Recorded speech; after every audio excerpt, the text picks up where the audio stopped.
Bonjour à tous, c'est un plaisir pour moi de vous retrouver dans cette émission Direct Santé. Vous savez, ici, nous parlons tous les jours de maladies, bien sûr, de nombreuses maladies, de traitements et aussi de gestes nécessaires aussi pour préserver une bonne hygiène de vie.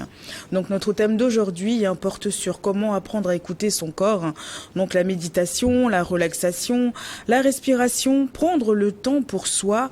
Le corps nous communique des messages et nous envoie des signaux. Mais comment les détecter et comment apprendre à les écouter? Nous allons en parler dans un instant avec le docteur Gabriel Anani, qui est naturothérapeute. Et puis, bien évidemment, en deuxième partie de l'émission, nous répondrons à vos questions que vous nous avez envoyées sur notre numéro WhatsApp, le plus 228 93 91 08 20. Vous savez que tous les messages que vous nous envoyez, donc on les reçoit, on les traite, on ne peut pas répondre à tous, mais nous sommes là aussi pour aussi partager avec vous vos craintes et puis aussi vos questions avec les médecins qui sont avec nous pour vous aider aussi à comprendre certaines choses. Bonjour, comment allez-vous? Bonjour madame, je vais bien. Et vous? Très bien. Ouais, je vais bien. C'est un plaisir pour nous de vous avoir ce matin sur ce plateau. C'est un plaisir partagé pour apporter l'information, éduquer les gens, faire que la sérénité puisse être là. La santé, c'est du domaine du vivant. Et quand vous n'avez pas la santé, vous n'avez rien. C'est ça, c'est exactement ça. Donc, vous êtes naturothérapeute. Oui. Qu'est-ce que c'est exactement? En quoi consiste votre métier, s'il vous plaît? Ok, déjà quand on parle de naturopathie, il y a un bon nombre de personnes, c'est la première fois qu'ils entendent. Et ils demandent qu'est-ce que c'est? C'est juste quelqu'un qui est formé pour apporter un accompagnement. Et cet accompagnement-là, c'est à la fois sur le plan physique, le plan mental, le plan spirituel et le plan émotionnel. Parce qu'on suppose qu'un homme, et dans cette dimension, il y a 4 corps. Et prétendre soigner que le corps physique, ça veut dire que c'est un job qui est peut-être à 15-20%. Parce que quand vous prenez tous ces 4 corps, le plan émotionnel seul vient détruire tous les autres corps. Quand vous parlez de 4 corps, c'est-à-dire? J'ai parlé du corps physique, oui, du corps mental, du corps spirituel et du corps émotionnel. D'accord. C'est ça qui constitue un homme. Et les dimensions qui sont associées. Toujours, quand on parle de la dimension humaine, il y a une dimension divine qu'on néglige. Ça veut dire quoi exactement? Ça veut dire que Dieu, en créant l'homme, a prévu tellement de mécanismes. C'est ça la dimension divine. Quand on se retrouve dans la dimension divine, on a toutes les réponses à nos questions et à nos interrogations. C'est un peu ça. C'est toute une, comme on dit souvent, c'est une grosse machine. Oui, c'est exactement. Donc on prend juste des fois le bout. Et à partir du bout, on va retrouver un ensemble. Ça, c'est pas possible. Ça, c'est sûr. Et donc, tout ce qui est sur la partie émotionnelle et tout ça, merci de nous décortiquer un petit peu pour qu'on puisse comprendre un peu les 4 corps. Oui, aujourd'hui, quand ça ne va pas, oui, on cherche à consulter ou bien on fait des choses chez soi quand on ne marche pas. On s'adresse aux structures sanitaires, on va à l'hôpital, tout ça là. Mais sauf qu'on est en train de parler que du corps physique qui nous envoie des messages à travers les symptômes. J'ai un mal de tête qui ne part pas toujours, malgré tout ce que je fais par rapport au prix des médicaments, tout ça là, par rapport aux prescriptions, ça ne part pas. Donc à un moment donné, ça commence par m'inquiéter sérieusement. Alors qu'on ne va pas voir que l'aspect physique. C'est ce qu'on a fait depuis toujours. Et les résultats ne sont jamais là. Quand on va parler de maladies chroniques dégénératives, l'aspect émotionnel est toujours là. C'est pour ça que souvent, quand on est à l'hôpital, on fait toujours venir un psy pour pouvoir discuter avec la personne, pour oublier un peu cette partie physique, mais cette douleur physique, mais pour se concentrer sur dans l'état d'esprit de la personne, pour éviter de penser à la douleur. Oui, déjà, la chaîne devient longue, alors que normalement, on doit être... la médecine, d'abord, ça doit être l'écoute. Déjà, vous écoutez quelqu'un, Et quand vous maîtrisez la biochimie, vous maîtrisez le métabolisme, déjà sur écoute, vous pouvez tout faire. Hein. Ne serait-ce que tu écoutes. C'est ce que les vieux médecins faisaient avec un stéto et puis l'écoute. À partir de là, on a appris que nos grands-mères, nos arrière-grands-mères n'étaient pas, on les caricaturait de ne pas être instruits, de ne pas aller à l'école. Mais ils avaient la connaissance. Ils étaient plus intelligents que nous. C'est ça. Je dis plus intelligents que nous. Ne serait-ce que sur le regard, sur comment un enfant mange ou bien ne mange pas, tout ça là, on sait exactement ce qu'on doit faire. C'est pourquoi l'écoute est la chose la plus importante. C'est pourquoi quand vous recevez quelqu'un en consultation, il faut que vous puissiez d'abord écouter la personne. Maintenant, commence par dégainer les questions pour mieux comprendre. À partir de là, vous pouvez faire beaucoup de choses. Énormément. Et c'est cet accompagnement-là, comme je l'ai dit, c'est pas que c'est pour le bien-être physique, mental, spirituel et émotionnel.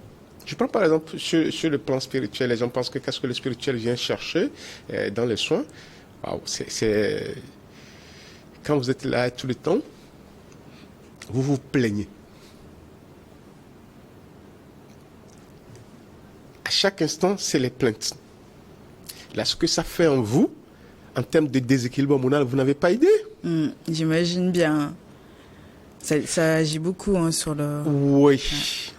Quand vous êtes là, donc ça veut dire qu'au lieu de vous plaindre, soyez dans la gratitude. Quand vous êtes là et vous avez peur, waouh, la peur, elle détruit tout au sens de jugement. Vous n'avez plus d'objectivité. Vous voyez le mal partout. Là, sur tout ça là, il faut apporter des solutions. Le doute. Vous comprenez un peu? Oui, bien sûr. C'est là que quand on vous enlève la peur, on vous enlève le doute. C'est pas qu'on veut rassurer la personne pour rassurer. Et on commence pas à agir. Les résultats sont là. Donc la personne ne revient pas. Ça, c'est sur le plan émotionnel, par exemple, vous êtes dans un environnement où c'est un chaos.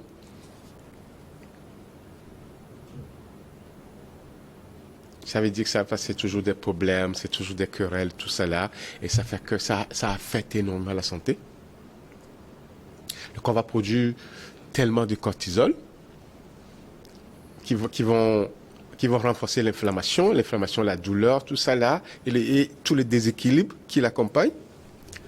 Vous comprenez que quand on est là seulement que pour aller dans le sens de pouvoir soigner le physique, ça veut dire que le job est accompli peut-être à 25%. C'est bon à savoir tout ça. Sur le plan mental, par exemple, je viens sur le plan mental. Sur le plan mental, ça veut dire que vous êtes là et malgré tout ce que vous faites, vous consultez des spécialistes, ils demandent des analyses, de l'exploration, on fait tout ça là. Et à la fin, on retourne à la case de départ. C'est comme si rien n'a bougé. Non, ça veut dire que le mental n'est plus. Mais qu'est-ce qui domine l'autre? Oui, l'émotion domine tout. L'émotion. L'émotion vient lui détruire tout. Vous êtes un peu perturbé émotionnellement, que ce soit sur le plan familial, sur le plan professionnel, ça veut dire que vous n'êtes plus un être. Chaque fois que nous avons tous ces problèmes-là, ça amène énormément de déséquilibre sur le plan physique. Maintenant, ces déséquilibres, ça veut dire que les symptômes sont ailleurs et les causes sont ailleurs. Et fondamentalement, quand on veut soigner une maladie, on s'intéresse pas à la cause. On s'intéresse pas aux symptômes, on s'intéresse plutôt à la cause. Quand vous arrivez à toucher la racine, ça veut dire que vous avez touché le problème et les résultats sont là. Mais aujourd'hui, en mode général, on s'intéresse plus aux symptômes. Et quand vous vous intéressez aux symptômes... À la douleur, surtout. Ouais. Que ce soit physique ou mental ou émotionnel. Ouais, c'est tout ça que je dis. Vous discutez et je ne sais pas, je parle que la naturopathie, c'est l'accompagnement que vous apportez à quelqu'un pour son bien-être physique, son bien-être spirituel, mental et émotionnel. Quelqu'un dont les affaires ne marchent pas. Et à un moment donné, il a des charges, il a beaucoup de choses, il a des dettes à la banque, tout ça là, et on n'évoque pas. À un moment donné, il faut évoquer, on n'a pas besoin d'être pour l'évoquer. C'est pourquoi vous devez être outillé à aborder habilement tous ces, à rentrer dedans sans que la personne ne sente pas aussi que non. Quand par exemple dans un couple ça ne marche pas et tout ça c'est le problème, et la femme elle est un peu dérangée, elle est dépressive, tout ça là, elle vient. Vous n'allez pas commencer par, elle peut venir avec des problèmes d'insomnie ou des mal, des contusions partout, elle a mal partout, et c'est pas quoi, on fait les explorations, on trouve rien. Là, il faut évoquer les vrais problèmes. Et quand on touche tous ces points-là, et l'information que vous recevez, vous essayez de faire, de naviguer dedans, de voir tout ce qui ne marche pas. Vous n'allez pas tous apporter des solutions, mais tout de suite, vous dites que quand vous allez évoquer tel point, oui. Et vous essayez d'accompagner la personne. C'est pas un truc où la personne vient seulement et puis c'est évacué en 5 minutes. Non. C'est dans la durée, quoi. Ouais. Vous l'écoutez et chaque fois vous êtes disponible. Et c'est pourquoi c'est un métier qui épuise énormément. Les gens sont chez eux, quand ça ne va pas, on vous appelle et vous devez être disponible. Sinon, ça les aide pas. Hein, ouais. Après, c'est comme si on les abandonne, au fait. Ouais. Vous devez être disponible. Et quand vous êtes connecté à un bon naturopathe, vous savez qu'il est toujours disponible. Ceux qui connaissent Gabriel Anani. Vous n'avez pas de vie, quoi. C'est H24, H24, on vous appelle. Oui, le problème est que c'est votre satisfaction. Oui. Et vos plaisirs, c'est quand les gens sont là et disent, et des fois on vous appelle, on vous dit merci parce que je pensais que c'était fini, mais c'est maintenant que ça commence. Donc, vous comprenez que vous apportez quelque chose. On dit la beauté de la vie, c'est pas tout ce que vous possédez, hein. C'est ça. C'est ce que vous apportez aux gens. C'est pas l'argent, c'est pas votre famille, tout ça là, ouais. C'est là, et c'est c'est un peu restant, mais fondamentalement, votre grande richesse, c'est ce que vous apportez aux gens. Est-ce que les gens peuvent avoir le sourire à cause de vous? Est-ce que les gens vivent mieux à cause de vous par rapport à ce que vous apportez comme solution, comme protocole, tout ça là, c'est de ça qu'il s'agit. Il faut beaucoup de patience, surtout. Ouais. Non, beaucoup de patience. Parce que vous allez raconter tout. Vous allez rencontrer tout. Hein. Ouais. Donc, pour cela, c'est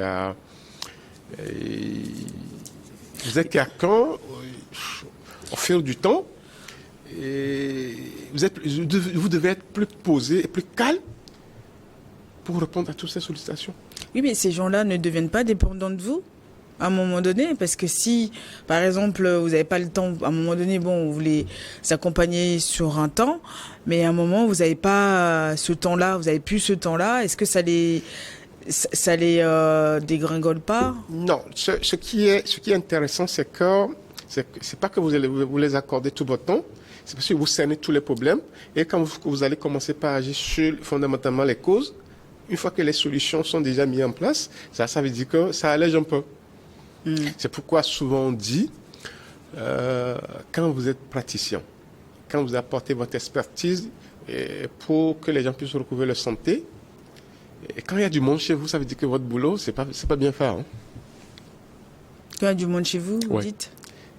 Quand il y a tellement du monde, ça veut dire que les gens, malgré qu'ils viennent, ils continuent pas à souffrir, c'est pourquoi ils sont là. Il y a certaines personnes, ça fait un temps, vous n'avez plus de leurs nouvelles, c'est parce qu'ils vont mieux. Ils vont mieux, oui. Ils vont mieux. Et quand l'accompagnement que vous apportez, c'est à la fois sur les règles hygiéno-diététiques, quoi manger. Aujourd'hui, tous les problèmes que nous avons, on consomme trop de poison. Beaucoup. À longueur de journée, on n'a que du poison dans nos assiettes.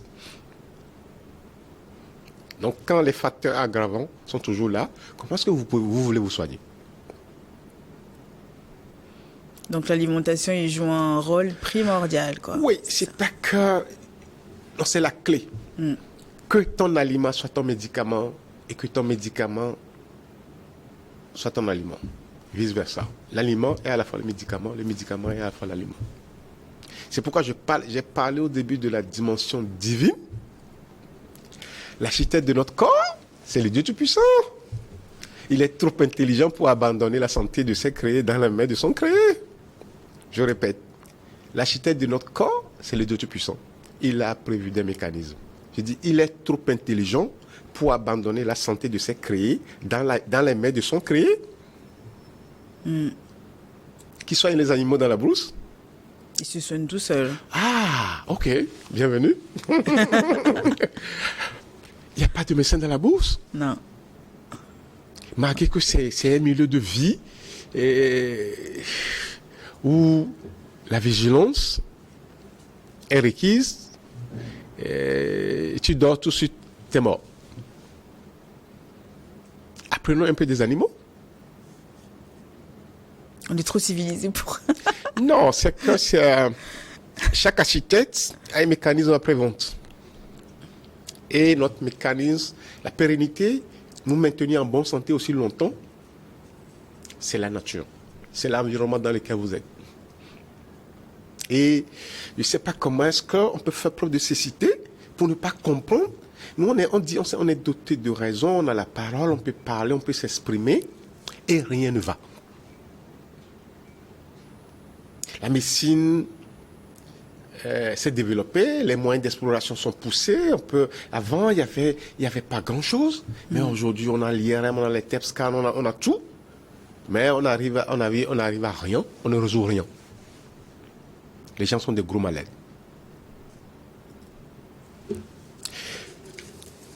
La terre que Dieu nous a donnée, il l'a donnée avec les produits de cette terre-là, l'environnement. Donc, a priori, nous devons puiser 90% de tout ce que nous avons besoin pour alimenter l'intérieur dans notre environnement. Alors qu'aujourd'hui, nos solutions viennent d'ailleurs.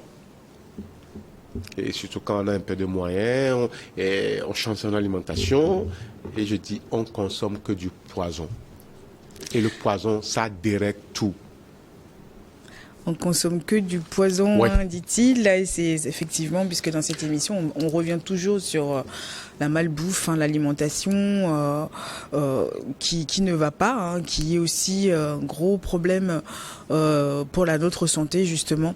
Mais bon, on va marquer un temps de pause. On revient juste après les informations pour continuer sur le sujet. Restez avec nous.